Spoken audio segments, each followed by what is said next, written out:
2025 വിദ്യാഭ്യാസത്തിൻ്റെ നക്ഷത്രമായ 4, അതായത് 4 വരുന്നത് ഏതൊരു വീടിൻ്റെയും പടിഞ്ഞാറ് വശത്താണ്. അതായത് ഇപ്പോൾ ഈ വർഷം 2024 പടിഞ്ഞാറ് വശത്ത് കിടക്കാൻ പാടില്ല, പടിഞ്ഞാറ് വശത്ത് റൂമുള്ളവർ അവിടെ നിന്ന് മാറണം എന്ന് പറഞ്ഞെങ്കിൽ 2025 ഫെബ്രുവരി 4 തൊട്ട് പഠിക്കുന്ന കുട്ടികൾ ഈ റൂമിലേക്ക് എത്തുകയാണെങ്കിൽ നിങ്ങൾക്ക് വിദ്യാഭ്യാസപരമായിട്ട് ഈ ഒരു വർഷം ഒരുപാട് നേട്ടങ്ങൾ ഉണ്ടാക്കാൻ പറ്റിയൊരു വർഷമാണ്.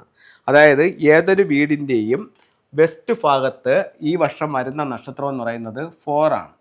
ഇത് വിദ്യാഭ്യാസത്തിൻ്റെ സ്റ്റാറായിട്ട് ഫെങ്ഷുയിൽ കണക്കാക്കുന്നുണ്ട്. അപ്പോൾ ഇപ്പോൾ പലരും ചോദിക്കുന്നുണ്ട്, സാറേ എവിടെ ഇരുന്ന് പഠിക്കട്ടെ എന്നൊക്കെ ചോദിച്ചു കഴിഞ്ഞാൽ 2025 എവിടെ ഇരുന്ന് പഠിക്കണം?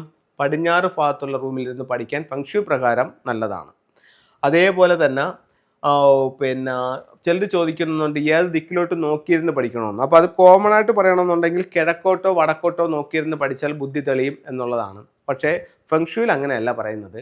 ഫെങ്ഷുയിൽ പറയുന്നതെന്ന് പറഞ്ഞു കഴിഞ്ഞാൽ നിങ്ങളുടെ ഡേറ്റ് ഓഫ് ബർത്ത് അനുസരിച്ചിട്ട് നിങ്ങളുടെ കുവാ നമ്പർ കണ്ടുപിടിക്കുക. നിങ്ങളുടെ കുവാ നമ്പർ അനുസരിച്ചിട്ട് നിങ്ങൾക്ക് 4 ദിക്കുകൾ ഭാഗ്യവും 4 ദിക്കുകൾ ദോഷവുമാണ്.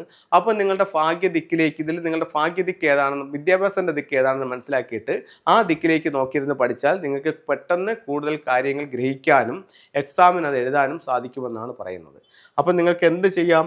പടിഞ്ഞാറ് വശത്തുള്ള റൂമിൽ കിടക്കാം, പടിഞ്ഞാറ് വശത്തുള്ള റൂമിലിരുന്ന് പഠിക്കാം. അപ്പോൾ ഈ 2025 വിദ്യാഭ്യാസത്തിൻ്റെ സ്റ്റാർ വന്നിരിക്കുന്നത് പടിഞ്ഞാറാണ്. ഇനി വിദ്യാഭ്യാസപരമായിട്ട് നേട്ടം ഉണ്ടാക്കാനായിട്ട് ഫെങ്ഷുയിൽ എന്തൊക്കെ ടൂളുകൾ നിങ്ങൾക്ക് ഉപയോഗിക്കാം എന്നുള്ളതാണ് അടുത്തത് ഷെയർ ചെയ്യുന്നത്. ഇതൊരു ഡ്രാഗൺ ഗേറ്റാണ്.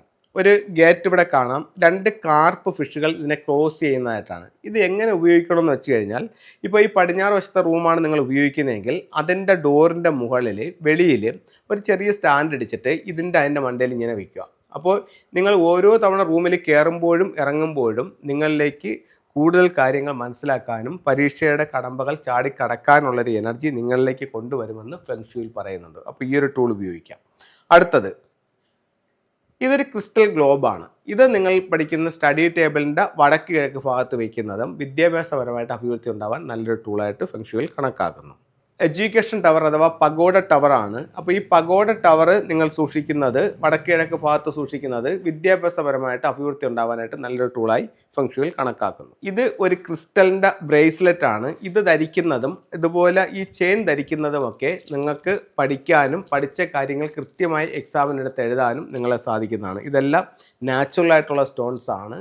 അപ്പോൾ ഇത്തരത്തിലുള്ള ഓരോ ടൂളുകളും നിങ്ങളുടെ ജീവിതത്തിലേക്ക് വലിയ പ്രയോജനങ്ങൾ കൊണ്ടുതരാനായിട്ട് സാധിക്കുന്നതാണ്. അപ്പോൾ നമുക്ക് കിട്ടാതെ പോകുന്ന സൗഭാഗ്യങ്ങളെ പിടിച്ചെടുക്കാനും അത് വലിച്ചെടുക്കാനും നേടിയെടുക്കാനുമൊക്കെ നമുക്ക് ഇത്തരത്തിലുള്ള ടൂളുകൾ പ്രയോജനപ്പെടും.